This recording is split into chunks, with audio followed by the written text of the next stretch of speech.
श्रीगुरुभ्यो नमः। हरिः ओम्। यश्छन्दसां वृषभो विश्वरूपः छन्दोभ्योऽध्यमृतात् सम्बभूव समेन्द्रो मेधया आस्पृणोतु। अमृतस्य देवधारणो भूयासं शरीरं मे विचर्षणं जिह्वा मे मधुमत्तमा कर्णाभ्यां भूरिविश्रुवम् ब्रह्मणः कोशोऽसि मेधया पिहितः श्रुतं मे गोपाय। ॐ शान्ति शान्ति शान्तिः। ॐ मेधा देवी जुषमाणा न आगाद् विश्वाची भद्रा सुमनस्य माना त्वया जुष्टानुदमाना दुरुक्तान् बृहद्वदेम विदथे सुवीरा आह। त्वया जुष्टऋषिर्भवति देवि त्वया ब्रह्मा गतश्रीरुतत्वया त्वया जुष्टश्चित्रं विन्दते वसुसानो जुषस्वद्रविणो न मेधे मेधां म इन्द्रो ददातु मेधां देवी सरस्वती मेधां मे अश्विना बुभा बाधत्तां पुष्करस्रजा अप्सरासु चया मेधा गन्धर्वे शुचयन्मनः दैवी ईं मेधा सरस्वती सामां मेधा सुरभिर्जुषतागस्वाहा आमां मेधा सुरभिर्विश्वरूपा हिरण्यवर्णा जगती जगम्या ऊर्जस्वती पयसा पिन्वमाना सामां मेधा सुप्रतीका जुषन्ताम्।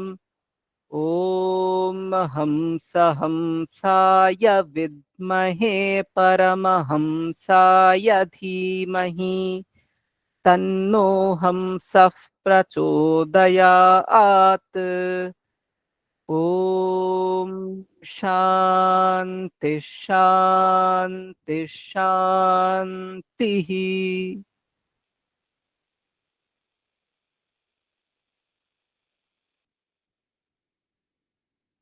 अथ श्रीमद्भगवद्गीता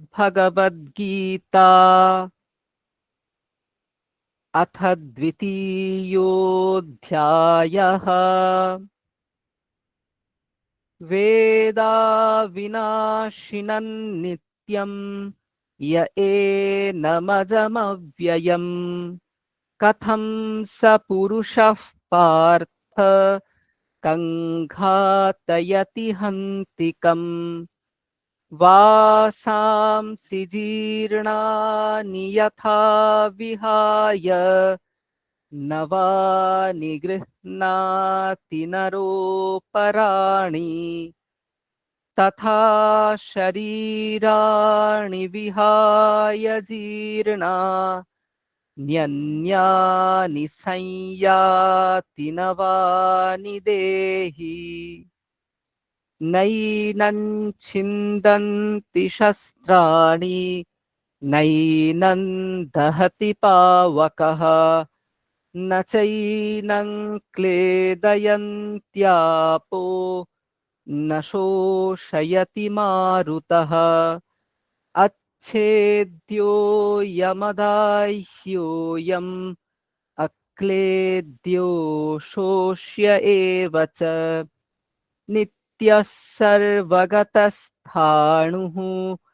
अचलोऽयं सनातनः अव्यक्तोऽयमचिन्त्योऽयम् अविकार्योऽयमुच्यते तस्मादेवं विदित्वैनं नानुशोचितुमर्हसि अथ चैनन्नित्यजातं नित्यं वा मन्यसे मृतम् तथापि त्वं महाबाहो नैवं शोचितुमर्हसि जातस्य हि ध्रुवो मृत्युः ध्रुवं जन्म मृतस्य च तस्मादपरिहार्येऽर्थे न त्वं शोचितुमर्हसि अव्यक्तादीनि भूतानि व्यक्तमध्यानि भारत अव्यक्तनिधनान्येव तत्र का परिदेवना आश्चर्यवत् पश्यति कश्चिदेनम् आश्चर्यवद्वदति तथैव चान्यः आश्चर्यवच्चैनमन्यः शृणोति श्रुत्वाप्येनौ वेद न चैव कश्चित् देही नित्यमवध्योऽयम् देहे सर्वस्य भार तस्मात् सर्वाणि भूतानि न त्वं शोचितुमर्हसि स्वधर्ममपि चावेक्ष्य न विकम्पितुमर्हसि धर्म्याद्धियुद्धात् श्रेयोऽन्यत् क्षत्रियस्य न विद्यते यदृच्छया चोपपन्नं स्वर्गद्वारमपावृतम् सुखिनः क्षत्रियाः पार्थ लभन्ते युद्धमीदृशम् अथ चेत्त्वमिमं धर्म्यं सङ्ग्रामं न करिष्यसि ततः स्वधर्मं कीर्तिं च हित्वा पापमवाप्स्यसि अकीर्तिं चापि भूतानि कथयिष्यन्ति ते व्ययाम् सम्भावितस्य चाकीर्तिः मरणादतिरिच्यते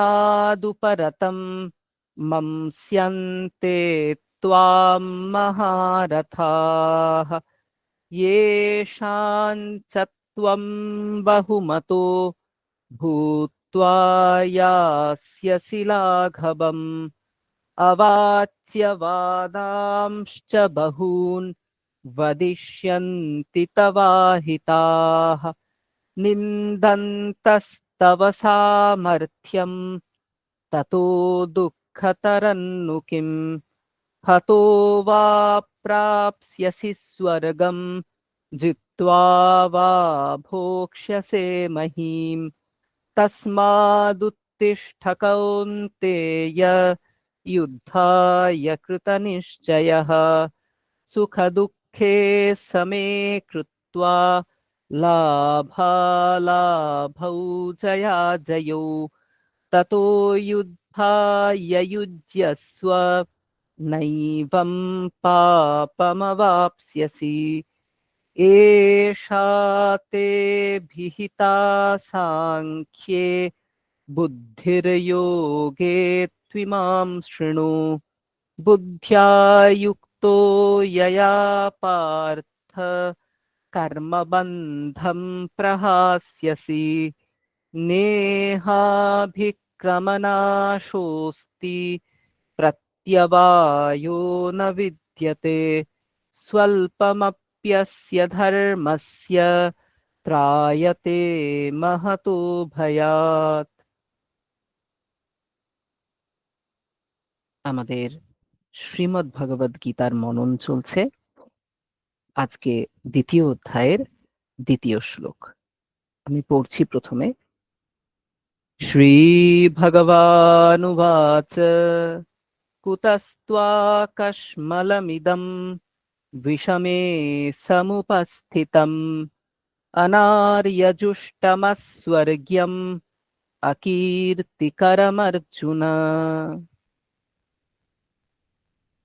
গতকাল আমরা পড়েছিলাম যে অর্জুন শোকাকুল হয়েছেন। যুযুধান দুই গোষ্ঠীতে যারা দাঁড়িয়ে আছেন একে অপরের প্রতি অস্ত্র নিক্ষেপ করবেন, তাদের প্রতি দয়ায় আবিষ্ট হয়েছেন এবং বিষাদ করছেন। এই অবস্থাতে মধুসূদন শ্রীকৃষ্ণ তাকে এই কথা বললেন। কি কথা বললেন?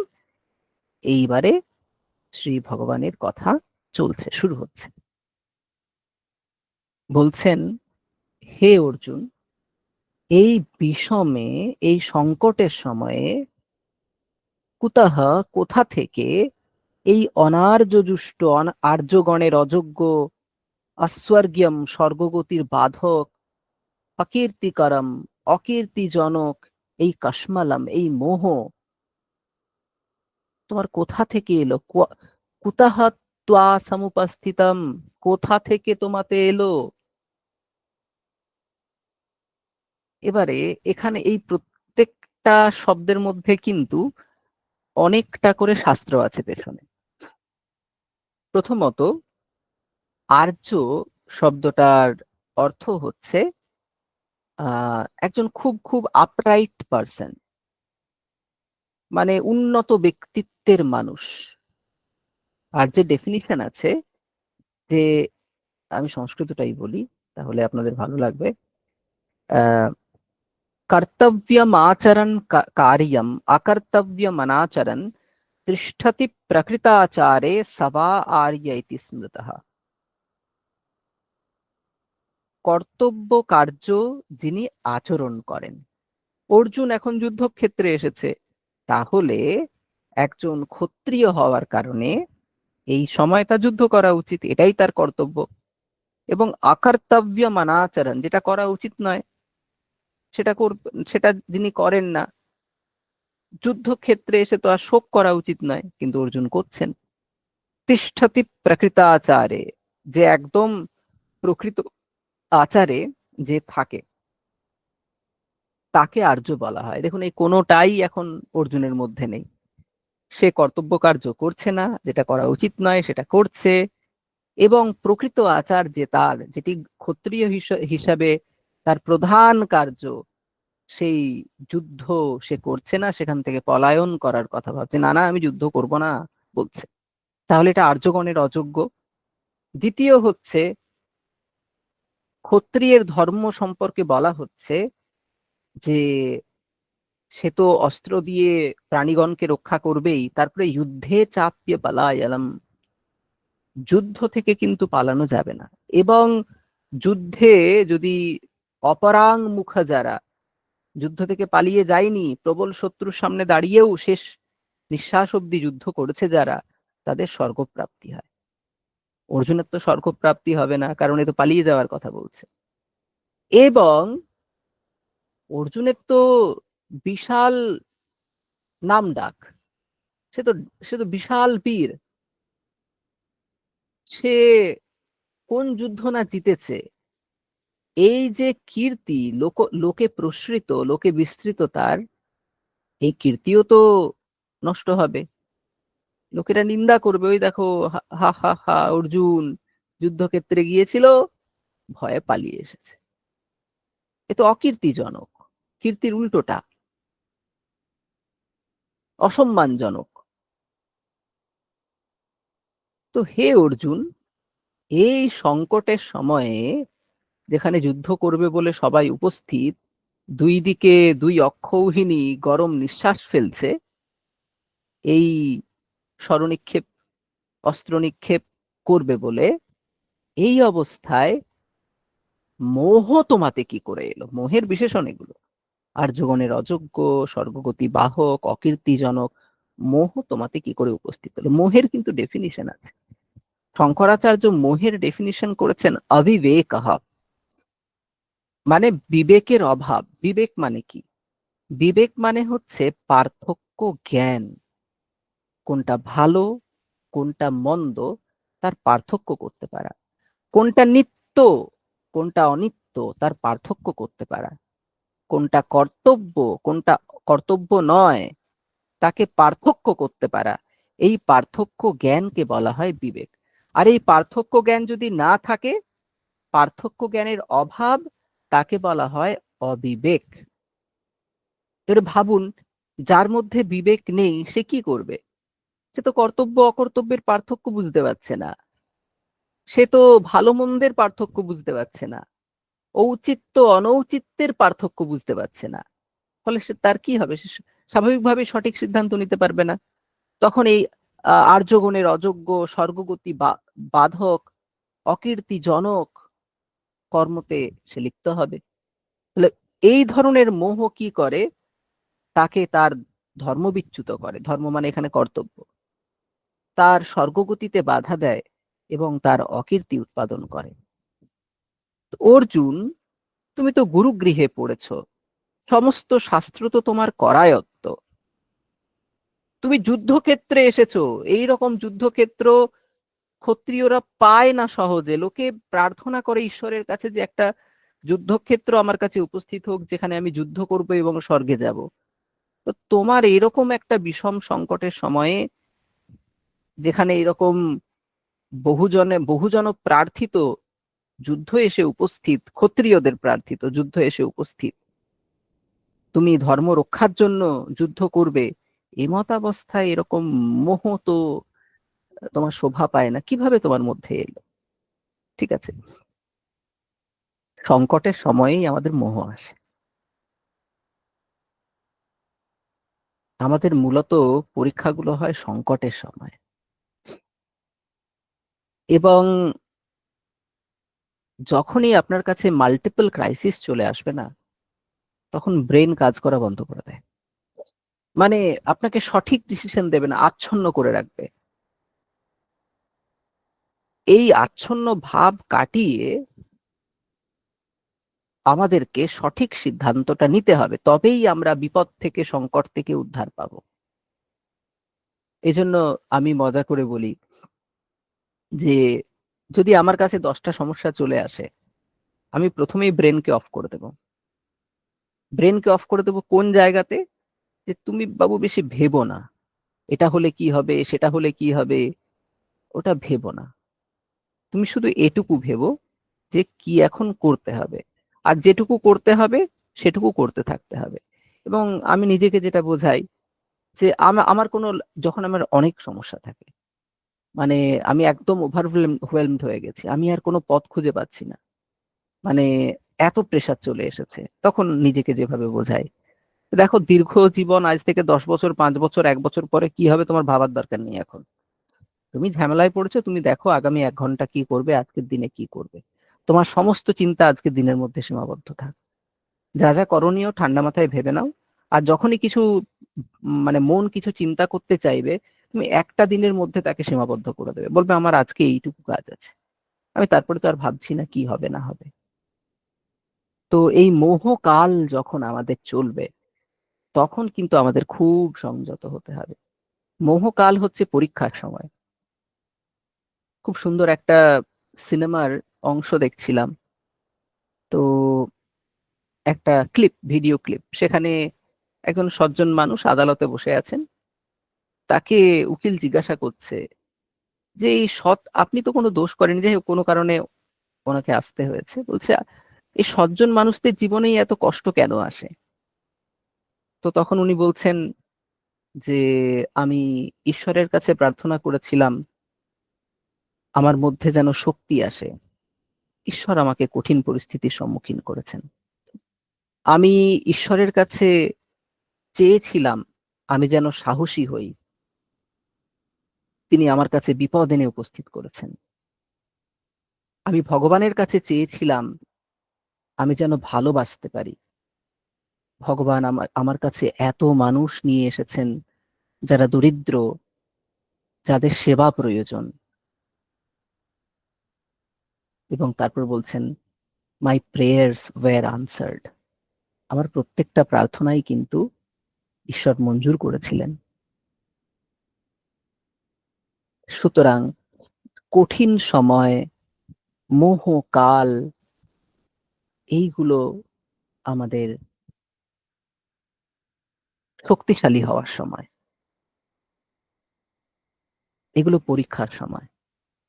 তো আমরা যেন মোহকালে দিশাহীন না হয়ে যাই, কঠিন পরিস্থিতি উপস্থিত এলে দিশাহীন না হয়ে যায়, এবং ঈশ্বরকে অবলম্বন করে যেন থাকি। তাহলে একটা মানসিক শান্তি থাকবে। প্রার্থনার অনেক জোর আছে। বিপদে পড়লে ঈশ্বরের কাছে প্রার্থনা করবেন। নিজের যা করণীয় তা তো করবেন, ঈশ্বরের কাছে প্রার্থনাও নিয়মিত করবেন যে আমাকে এই বিপদ থেকে রক্ষা করুন, আহ আমি কষ্ট পাচ্ছি। তারপরে ওনার যেটুকু করার উনি করবেন, কারণ আপনি তো চেষ্টা করে যাচ্ছেন। সুতরাং সমস্ত কিছু সমাধান হবে। বেশ, তো আমরা আগামী ক্লাসে দেখব যে অর্জুনের মোহ কতটা না, আগামী ক্লাসে আবার ভগবানের উক্তি আছে, তারপরে দেখব যে অর্জুনের মোহ আরো কতটা জমাট বেঁধেছে, যেটা দেখে শ্রী ভগবানের মনে হবে না না একে শুধুমাত্র ইন্সপায়ার করে লাভ নেই, এর ডিপ ডাউন, ডিপ রুটেড যে মোহ আছে তাকে আগে দূর করতে হবে। এটা জ্ঞানের মাধ্যমেই দূর হয়। তাই তিনি অপূর্ব সব কথাবার্তা বলতে চলেছেন। ঠিক আছে, তাহলে আজকে আর সময় নেব না। এরপরে আপনারা প্রাত্যহিক ধ্যান, জপ, শরীরচর্চা ইত্যাদির মাধ্যমে আজকে সুন্দর দিন শুরু করুন। সকলকে সুপ্রভাত।